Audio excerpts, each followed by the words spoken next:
From the station working for you, this is Good Morning Indiana, streaming now. It's 5 o'clock here on your Friday morning. Good morning to you. I'm Nicole Griffin.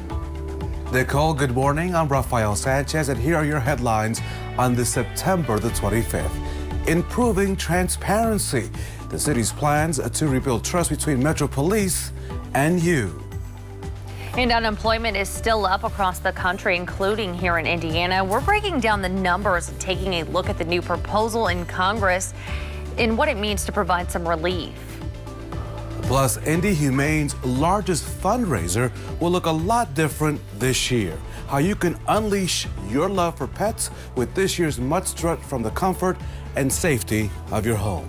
Welcome to Good Morning Indiana on this Friday. Our good friend Lauren Casey is already starting the weekend. A big good morning to our other friend, right? Nikki Griffin, the pride of Ben Davis High School. Good morning to you, Nikki, and welcome. It's good to have you on this Friday. Good morning, Raphael. So happy to be here as always. And Todd, it looks like heading into our weekend, we're going to have some pretty nice weather. Yeah, you know, it's the first official weekend of fall here, and it's going to still feel like summer. Fall arrived on Tuesday, and since then we've been doing nothing but running at or above normal temperature-wise across the area, and today is not going to be an exception to that. Beautiful shot again of the city this morning from IMS. Temperatures range from 52 in Bloomington to 59 in Indy, Lafayette at 54 degrees. So everybody's within a couple degrees of each other, with the city running just a little bit warmer, as it usually always does on these cooler mornings, just based upon all the asphalt that's around compared to the outlying areas. And the satellite radar picture is completely quiet right now. And as we expand out, you only notice two features. This batch of rain, which is the remnants of Tropical Storm Beta, and then there's a front that's up here to our northwest.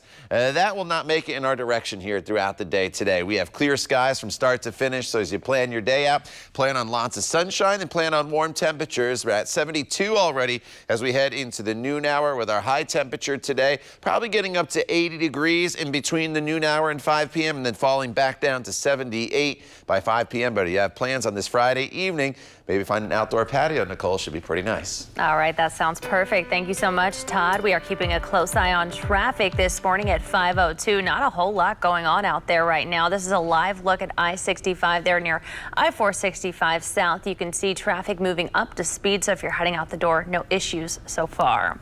In just 1 week, the Indianapolis Citizen Police Complaint Board will launch their transparency portal. The purpose, making it accessible for everyone to see which Impd officers have had complaints against them. And Nicole, this morning, WRTV's Kelsey Anderson joining us live this morning with safety concerns surrounding that change. Kelsey, good morning. Hey, good morning. So as it stands right now, any complaint that is submitted to the Citizens Police Complaint Board will be put live on the website on October 1st, whether that complaint is sustained or not. On August 10th, the City County Council approved the Impd Transparency Portal to go live on October 1st. As it stands right now, and according to the meeting minutes, the director of the board will provide a monthly report of all citizen complaints against Impd officers. The report will include the officer's name, rank, and whether the complaint was not sustained, exonerated, or withdrawn. I spoke to Reverend Charles Harrison about the portal, and he says he has mixed feelings. Well, I think it could be a good thing in the sense I think the public does have a right to know if there are officers who continually get complaints against him or her that are legitimate. I don't want the transparency portal to be used as a tool or a weapon to continue the attacks against police.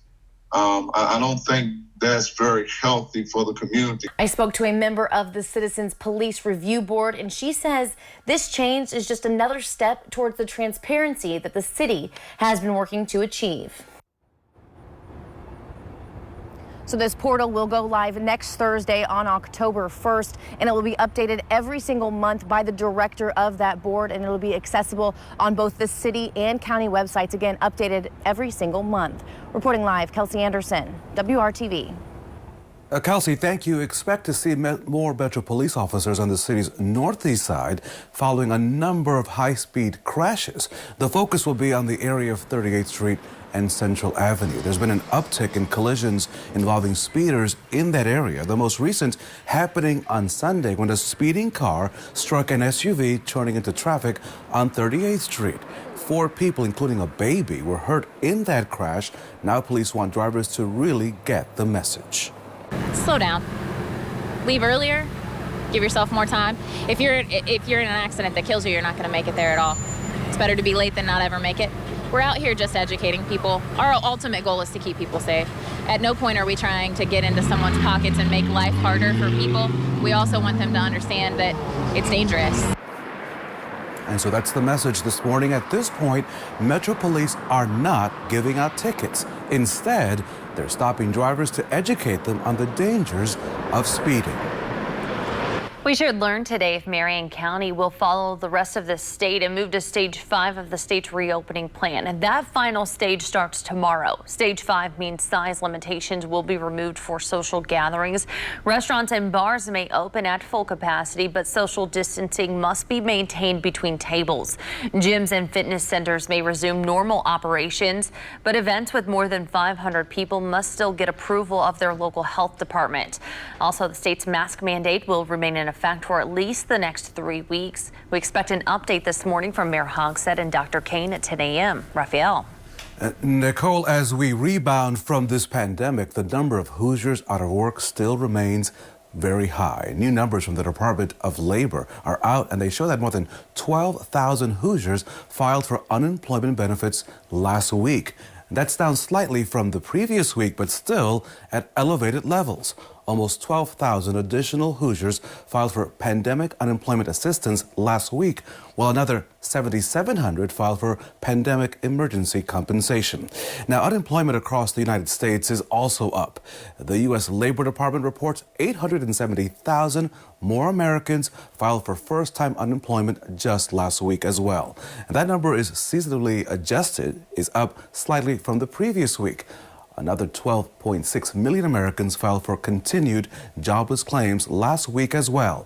Thursday, House Democrats began working on a new coronavirus relief package in an effort to reignite those stalled negotiations. The proposal would total $2.4 trillion and include enhanced unemployment insurance, another round of direct payments to Americans, and more funding for the Payment Protection Program. Hiring Hoosiers is our commitment to connect you to job opportunities and resources. Here are a few companies looking to hire right now. Kohl's wants to fill more than 2,000 seasonal positions at its fulfillment center in Plainfield. The company is also looking to add seasonal associates to its store teams for the holiday season. Hiring Hoosiers partner Spherion is hiring packagers and machine operators for Weaver Popcorn. Pay ranges from $16 to $8.25 an hour. And the United States Postal Service will hold a job fair this weekend in Indianapolis. This is a drive-through job fair on Saturday from 10 a.m. until 1 in the afternoon. It's happening at 3939 Vincennes Road on Indy's northwest side. So an annual event that goes to the dogs is now going virtual. Indy Humane's Mud Strut is tomorrow. It's the organization's biggest fundraiser. Instead of gathering at the Indianapolis Motor Speedway, participants are encouraged to log on and take part in a variety of activities. We've created a lot of things to try to make it exciting and different, as citywide scavenger hunt and things like that. It'll be live on a Facebook feed and other social media, and there'll be interactive things, and we're going to have an adoptable pet parade and do things to make it as exciting, as interesting as we can. The event, frankly, is just too important to us not to do it at all. To participate, you need to register at the Indy Humane's website. Now, there is a $40 fee for adults and $30 for children. Organizers hope the Mud Strut will return to the Speedway next year. Also happening this weekend is the Groovin' Back downtown event at White River State Park. The event is part of the city's marketing and social media campaign to bring visitors back to the downtown area. Groovin' Back Downtown is Saturday from 2:30 in the afternoon to 7:30 in the evening. The event will feature local bands, food trucks, beer and wine in a socially distanced environment. Tickets are between $5 and $15 and must be purchased at White River. The event will be limited to the first 1,800 people. Todd, how are we looking for that event? It should be in tip-top shape for Saturday. The weather looks absolutely terrific. In fact, it's terrific really the entire weekend, including today. If you want to start your weekend a little bit earlier, like Lauren Casey did here this morning. 57 as you head off to work with plenty of sunshine heading home. Sunglasses needed. Temperature right around 78 degrees, so no weather-related issues expected today on the roadways. And going forward in this forecast, here's the temperatures for the weekend. Saturday and Sunday, you notice we're in the 80s. In fact, Saturday about 85 to maybe 86 degrees. And then you see what happens on this graph. The bottom falls out and we go right down the slope here. And we are down to Tuesday and Wednesday where temperatures will barely make it over 60 degrees. So we go from about 10 to 12 degrees above normal to about 10 degrees below normal in the matter of just a couple days. As the temperatures drop, rain chances go up, which is good news here across the area. More on that coming up in just a few minutes. It is from Kentucky. Todd, thank you so much. Demonstrations in her name. For a second night, people demanding justice for Breonna Taylor. The latest from Kentucky, including a new call for transparency from that state's governor. And President Trump is set to announce his Supreme Court nominee tomorrow. At the top of the list, a Notre Dame grad and professor. Straight ahead, a closer look at the background of Judge Amy Coney Barrett. It's 5:11. You're watching Good Morning Indiana. Stay with us.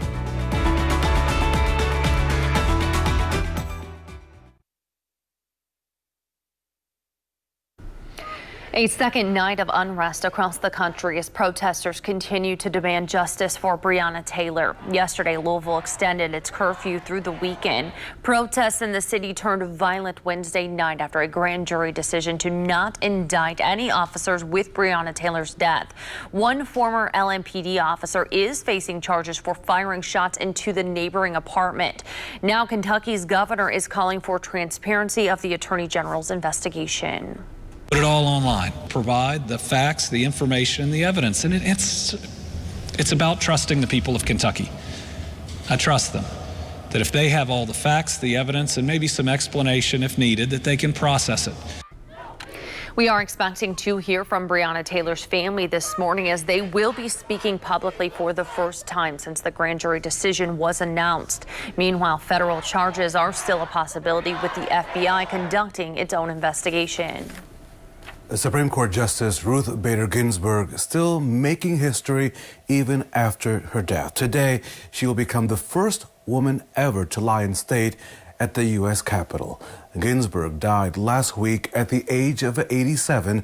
The trailblazing justice was the second woman to serve on the U.S. Supreme Court. She graduated first in her class at Columbia Law and spent much of her legal career as an advocate for gender equality and women's rights.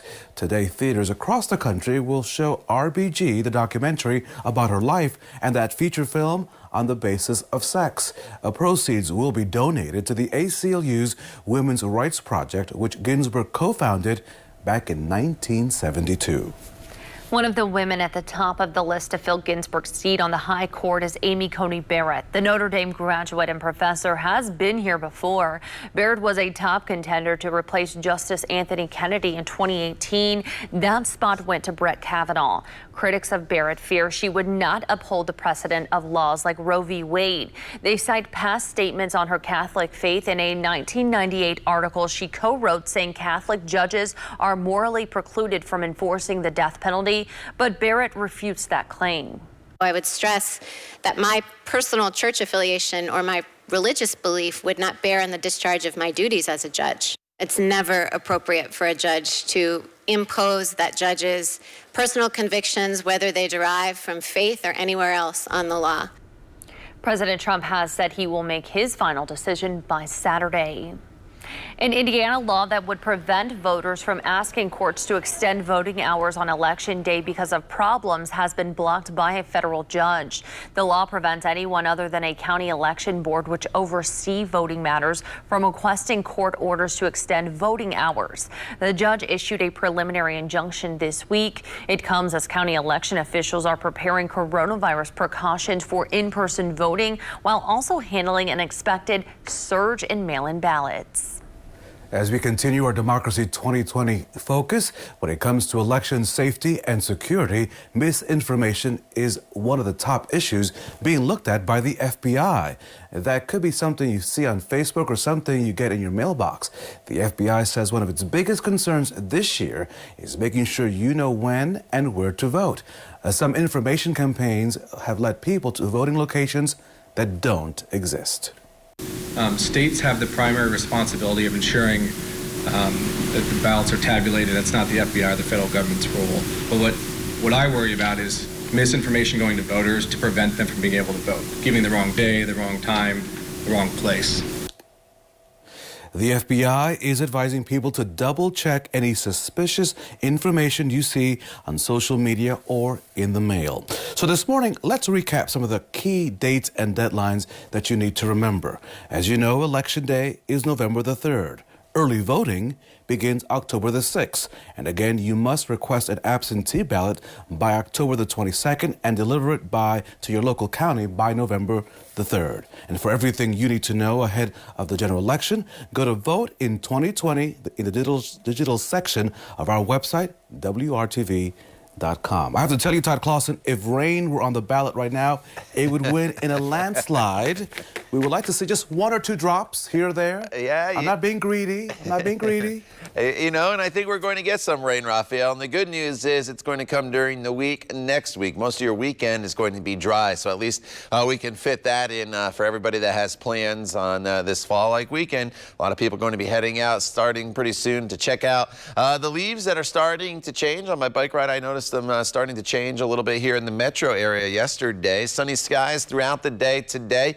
Warm through the weekend. In fact, we're going to be running about 10 to 12 degrees above normal temperature-wise for Saturday and Sunday. Then I mentioned the rain chances. They will arrive with cooler air as we get into the course of next week on Monday and Tuesday. And here's why we need the rain so bad. Indianapolis and Shelbyville now almost 2.5 inches. Bloomington as well, 2.5 inches below normal. This is just for the month. If you go back into August, in the last week or two of August, it was really dry as well. That does not include these numbers. And then Muncie now over an inch below normal for the month. Of course, northern locations, you had some heavier rain over the Labor Day weekend that we did not get from Indianapolis down to the south. Temperatures this morning, not bad at all. We're in the 50s. Next couple hours, we hold pretty steady in the 50s. And then as soon as the sun comes up with plenty of sunshine today, we'll see these temperatures warm very, very quickly. The clear skies across the area right now. And as we go into the afternoon hours, we'll just have a few fair weather clouds that'll build in as the storm system continues to scoot off towards the south and to the east of us. And that is the remnants of Beta. We were hoping to get some of that rain and we could use a good soaking, but obviously it missed us. Friday football this evening, you're in great shape. Temperatures will be falling from the 70s into the 60s, so you may just need a light jacket for some of those games after the sun sets, but otherwise you're in pretty good shape. And then for the weekend, here are those warm temperatures that I mentioned. 84 on Saturday, dry and warm. There's a chance of a spot shower or storm late in the day on Sunday, but overall mainly dry, temperature of 83 degrees. Now, as we break down your 7-day planning forecast, here's the good news. Friday, Saturday, and Sunday, as we just went through. Watch what happens, though, as we get into next week. Monday, the first cold front comes through, drops us to 72. A few scattered showers on Monday. Second cold front comes through, and look at these temperatures as we get into Wednesday and Thursday. 62 and 61. That may be generous in spots. There'll probably be some areas as we work our way into the middle of next week that don't even get out of the 50s for afternoon highs. And then with the cooler temperatures come some rain showers that'll be in the forecast as well. Todd, thank you so much. So check out these dance moves, usually inspired by some loud music, but for one dad, acknowledgement for his son is all he really needs. Check it out. Check out the pants. Tock Clausen pants right there. The touching story coming up next here on Good Morning, Indiana.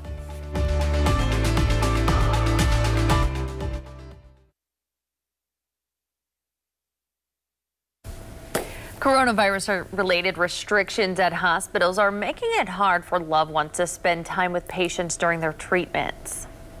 So I love this story, Nicole, because of the human connection. A father in Fort Worth came up with a creative and entertaining way to connect with his 14-year-old son who's undergoing chemotherapy. So check this out. Chuck Yielding shows his love for his son Aiden through the power of dance, and he does it without any music, as you will see. Because of COVID-19 rules, only one parent is allowed inside, and since Aiden's mom works at the hospital, she was the clear choice. But every Tuesday during breaks in between treatment, Chuck finds the nearest window to Aiden, and of course, check him out, he dances for his son. It's funny. It's watching him figure out all what he's gonna do. Cheers me up sometimes. Just anything to bring his spirits up a little bit. Let him know that he's not alone and we're with him. He is not alone, and we are with you as well. We wish you all the very best. When he can muster enough strength, Aiden dances back with his dad, mirroring his father's disco moves from 3 stories up. What about that? Look at that. And the hanging man. He got the moves. He has all Todd the moves. That's good. That's good. Pretty soon, maybe he'll have like a whole bunch of people out there with him. We'll have a whole dance party. All right, outside right now it is quiet. Temperatures are in the 50s this morning all across central Indiana. We're in pretty good shape as we go forward throughout the day. Really nothing changes except the temperature. Skies will be mostly sunny, 72 degrees by the noon hour. High temperatures stay climbing up to right around 80 degrees. The humidity is low today, so it's just another dry, sunny day with above normal temperatures. More on the weekend forecast and beyond for you coming up when Good Morning Indiana continues. The time now is 5:27.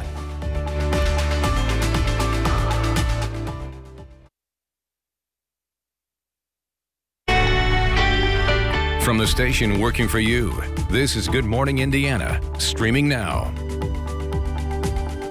The city of Indianapolis wants to make it easier for you to know which Impd officers receive complaints. Working for You details on the tool meant to improve relations between the department and the community.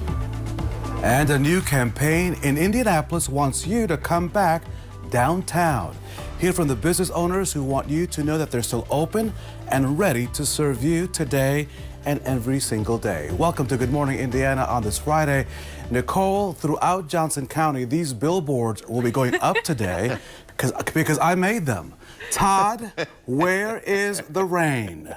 Yeah, that's definitely the big question, Todd. It's been a while. Will we see any rain soon? Well, you know, I made a tea time for Monday. Okay. So Monday is probably the day that we're going to get some rain. And in fact, Monday is the day we're going to get some rain, hopefully, across the area, at least our next best chance. Today's a dry day from start to finish, though. I'll look for those billboards, Raphael, over the course of the weekend, popping up there in Johnson County. Sunglasses needed. Some of you may need a light jacket this morning with temperatures that are running in the 50s, but some of you may not need it. 51 in Bloomington, a little cooler there than Indianapolis, where the temperature sits at 59 degrees, the cool spot in the state, Fort Wayne, as you work your way to the north. So the skies are clear this morning anywhere you go. That does not change throughout the entire day today. It's clear from start to finish, and with the clear skies, we'll warm very, very quickly. The storm that could have brought us some rain, but stayed just to our south, that was Tropical Storm Beta. You can see that is now off to the east. It's not going to be a player in our forecast for the day today. So sunny, sunny, sunny from start to finish, with high temperatures today topping off right around 80 degrees. Todd, thank you. Let's take a live look outside this morning. One of our Indot traffic cameras. Just a reminder here, this is I-70 near State Road 39. All lanes here are closed this morning due to ongoing maintenance work. So just something to keep in mind as you head out the door. In just 1 week, Indianapolis Citizens Police Complaint Board will launch their transparency portal, making it accessible for everyone to see which Impd officers have had complaints against them. And this morning, Nicole, WRTV's Kelsey Anderson, she joins us live with the safety concerns surrounding the change. Kelsey, good morning. Hey, good morning. So for the past 30 years, any complaints that were submitted to the Citizens Police Complaint Board, to get that information, you would have to file a public records request. But starting next week, October 1st, all of that information is going to be public right on the city and county's website, which has some people concerned for officer safety. We are a civilian participating board, which also does include that of members of Impd, where we actually go in and review various filed complaints from citizens. Ashley Gervitz is a member of the Citizens Complaint Board. She says they review about 6 to 8 complaints a month. Our overall objective altogether is to make sure we are fair and impartial, so that way, no matter what, we feel wholeheartedly assured that there is no wrongdoing on either party. To access the information, if an officer has any sustained complaints against them, you currently have to file a public records request. On October 1st, the information will be available on the Impd Transparency Portal, something Councilor Paul Anay, the minority whip, has concerns about. Anay's grandfather served as the police chief in the late 80s and created the board nearly 30 years ago. He says he isn't opposed to change, but members need to keep officers' safety in mind. One of my biggest concerns was, are officers going to be outed, if you will, their names and badge numbers on this portal if, it's not adjudicated, if there is no if the complaint is not sustained. As of August 10th, according to the City County Council minutes, the director of the board will provide a monthly report of all citizen complaints against Impd officers on the city and county websites. The report will include the officer's name, rank, and whether the complaint was not sustained, exonerated, or withdrawn.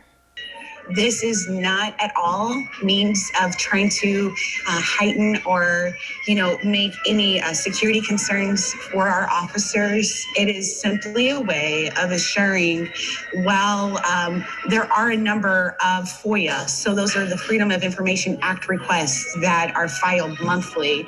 This is just one step of providing extra transparency as to what officers currently have a complaint, if it's been sustained, not sustained, or exonerated. And this is something that I believe is a good step, again, for helping provide that transparency that we are really trying to vie for as a city. So again, that transparency portal will go live on October 1st, and it will be accessible both on the city and county's website, and the executive director of the board will update it each month, again, on the city and county websites. Reporting live, Kelsey Anderson, WRTV. Kelsey, thank you. This morning, we will learn whether or not Marion County will move to stage 5 with the rest of the state. Indianapolis Mayor Joe Hogsett is set to announce the county's next steps in reopening in a press conference. As we first reported Wednesday, Governor Holcomb says most of Indiana will move to that final stage on Saturday. The mask mandate is still in effect for at least the next 3 weeks. We will have a live stream of Hogsett's announcement online and on the WRTV app. It is scheduled to start at 10 a.m. And Nicole, here's a look at the latest numbers from the Indiana State Department of Health. 920 new cases were reported on Thursday. That's an increase from the more than 700 confirmed the day before. More than 114,000 total cases have been reported since the pandemic began. 21,000 of those are from Marion County. 17 new deaths were also reported, bringing the state's total death toll now to 3,322. A marketing and social media campaign is underway to encourage residents to come back downtown. It aims to show people that downtown Indianapolis still has a lot to offer and that it's important to support local businesses and attractions. Business owners say the biggest challenge is the lack of big events like conventions and empty office buildings, with many people still working from home. Anything we could do to really get locals to come down and support restaurants, especially in this South Meridian Street corridor, Washington Street corridor, Maryland, would be really grateful, because it's beautiful down here. It's very comfortable. It's great walking around. But we would just love to see more people downtown Indianapolis. We have a lot of really great things to offer. Jewelry stores that have been here for over 100 years. Small mom and pop places, the city market, the history of the city market, places like the Slippery Noodle is just fascinating. And I really encourage people to come down, check it out. There's a ton of museums down here. Just spend the day. Part of the campaign includes special socially distanced events. A Groovin' Back Downtown party starts at 2:30 tomorrow afternoon at White River State Park. There will be food trucks, alcohol sales, and live music. There's a new tool helping schools and businesses really see the big picture when it comes to the spread of COVID-19. This is called the COVID-19 School Response Dashboard. Schools and districts across the country submit all types of information, including enrollment numbers, the reopening plans that they have, information about whether schools are remote or in person, as well as mask enforcement. This helps experts relate case numbers to circumstances. I think we're able to paint a more complete picture of how places are reopening, whether they can reopen safely, and really what the rates are, not just what the counts are. Right now, that dashboard is still in a beta phase. Several associations are encouraging more charter and independent schools to submit their data. And here at home, Indiana is already developing its own school dashboard. We got a preview of the tool Wednesday. It will show COVID-19 data by school and provide a map of where all the positive cases have been across the state. State Health Commissioner Dr. Christina Bach says about 70% of Indiana schools have uploaded data so far.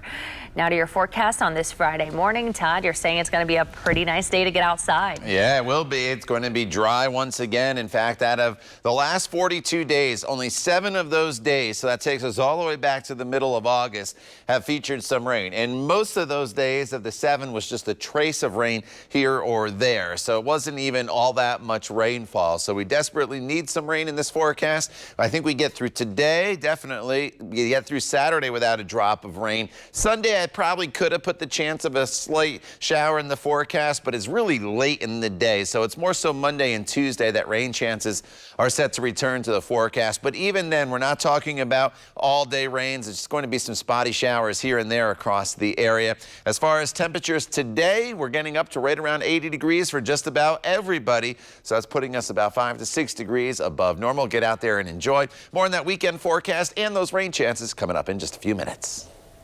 Todd, thank you. A second night of unrest across the country as protesters demand justice for Breonna Taylor. Up next, what's next in this ongoing case? And making sure your voice is heard at the ballot box and in the census. After the break, how local organizations are coming together to help you do just that. It's 5:40. You're watching Good Morning Indiana. We'll be right back.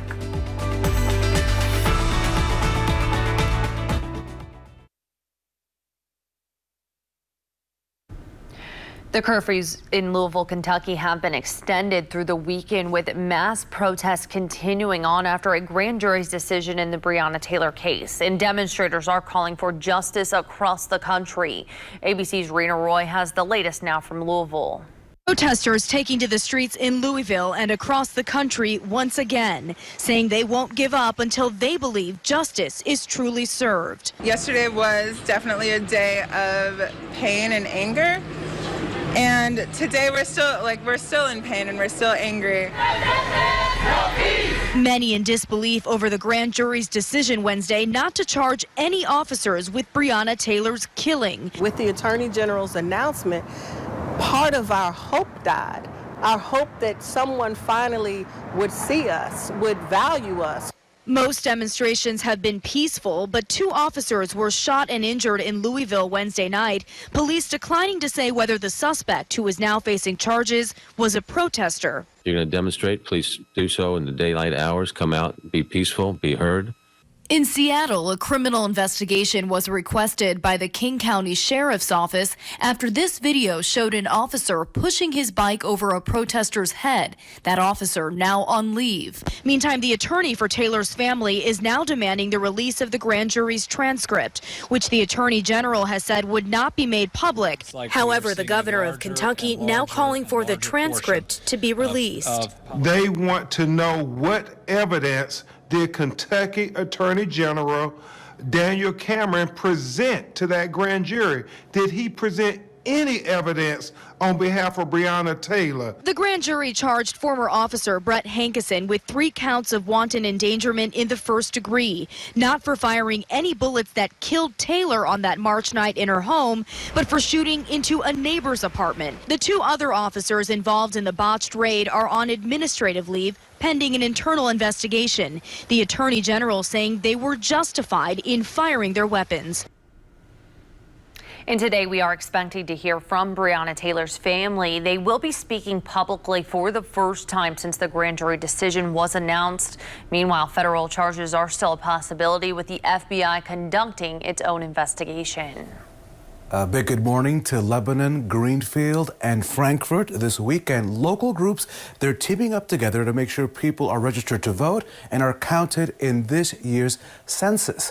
The Community Alliance for the Far East Side and the Exchange at the Indianapolis Urban League, they're teaming up to help communities frequently underrepresented get counted. They say that Black Hoosiers are usually underrepresented in the census data. That's why with a block party this weekend, they're showing residents that their vote and census response play a key role in their communities. It's important for people to understand that we are distributing school board boundaries and lines. We're identifying, free lunch programs and other types of programs that help us, that benefit us. And if we're not reporting ourselves at the same rate that other communities are, we're going to miss out. The block party is tomorrow from 11 until 2 in the afternoon at the cafe headquarters. That's on East 38th Street and Post Road. They can help you register to vote and fill out the census information and make a plan to cast your ballot. It is free and everyone is welcome. The only requirement, please bring your mask and wear it. You can also learn more about registering to vote and filling out the 2020 census on our website, WRTV.com. And Todd, that event and so many others are counting on you to provide some sunshine, at least for most of the weekend. Yeah, I think sunshine is going to be prevalent all the way through the weekend, Raphael. It doesn't really start to turn temperature-wise and bring rain chances into the forecast until probably Monday or Tuesday. So that's kind of the time frame that we have for the more inclement weather. And by turn, I mean the weather turning from summer-like and dry to more of a cooler, wetter pattern potentially by that Monday, Tuesday time frame. Partly cloudy skies here this morning. Temperatures at 59 degrees. This is an old picture from Brown County State Park, but the leaves starting to change. So if you're heading to Brown County State Park, McCormick's Creek, maybe up to Mound State Park and Anderson, anywhere you want to go, Shades, Turkey Run, off to the west, you're in great shape here, not only today, but Saturday and Sunday as well. 59 in the city, but it's cooler in the outlying areas. 50 in Bloomington, 53 in Tipton, as well as Peru. 52 is the current temperature as you make your way into the Greenfield area, and Richmond at 52 degrees as well. I'll show you the regional map, and I point this out because look at the temperatures off to our west. It's not a lot warmer, but there's definitely more 60s in the brighter greens, and that's the warmer temperatures that'll be heading our way as we work our way into the weekend. In fact, temperatures this weekend are going to be about 12 degrees above normal in many locations. Today, we're going to be about 5 to 6 degrees above normal. We're in the 60s this morning with nothing but sunshine. This afternoon, temperatures will be warming into the mid-70s by 2 p.m., and then high temperatures later on this afternoon will top off most likely around 80 degrees, I would say between 3 and 4 o'clock, and then holding pretty steady right around 78 as we work our way into the evening hours. Skies are clear this morning. That's the way they stay. Storm system to our south. That is going to bring rain to the east coast, but it's not going to impact us at all as we work our way into the evening hours. Obviously, it's Friday night. You may have a lot of plans, maybe heading out with some friends for dinner on a patio somewhere here across central Indiana, maybe heading to your kids' high school football games this evening. Anything you do, you're just fine. Temperatures in the 70s once the sun sets. We won't see that huge drop off in temperatures later on this evening, but we'll get down to 69 degrees by 9 p.m. Tomorrow morning, we're starting off our Saturday with temperatures in the 50s and 60s across the area. And then throughout the day on Saturday, temperatures will climb all the way up into the mid-80s. Very summer-like with lots of sunshine around. And then as we work our way into the weekend, the second half of the weekend, Sunday, there's this small chance of a spot shower late in the day, but overall it's still mostly sunny for us. But here comes the big push of cool Canadian air. Monday's kind of the transition day, so we'll keep a couple showers into the forecast at 72 degrees. But then Tuesday, Wednesday, and Thursday, that's when the core of the real cool air is firmly in place here across central Indiana. And honestly, it may be a struggle in some areas to even get out of the 50s on Wednesday and Thursday. With that will come more in the way of cloud cover, cooler temperatures, obviously, and the chance of some light rain showers. Nicole. All right, Todd, thank you. We do have reports of a crash I-65 southbound near the Greenwood exit. We do know the left lane is closed for about 60 minutes due to this crash. Here in this shot, the camera is freezing up, but INDOT is reporting again that left lane closed in the I-65 southbound lanes near Greenwood. Raphael. We will keep you up to date on that, Nicole. Here's an important notice. If you use Uber, the rideshare company is now tightening its safety protocols, requiring mask verification from its riders. What does that mean? Well, that means that the drivers can flag riders who are not wearing a mask. If that happens, the rider is required to take a selfie with their mask on or before their next trip. Uber says those who repeatedly break the rules could be blocked from the app. Drivers can also choose to cancel a ride if a rider is not wearing their mask. The FDA is issuing a warning about a dangerous TikTok challenge involving Benadryl. The federal agency announced it's investigating the so-called Benadryl challenge. Teenagers in the challenge are encouraged to take large doses of the allergy medication. According to the FDA, some have reportedly ended up in emergency rooms with serious injuries, and some may have died. It says it has contacted TikTok and is urging the app to remove videos of the challenge from its platform. So you heard Todd's forecast. Go ahead, grab the lawn chairs. It's going to be okay. Movies are heading back to Victory Field coming up when you'll be able to grab the popcorn under the stars. Thank you for starting your Friday right here on Good Morning Indiana on WRTV.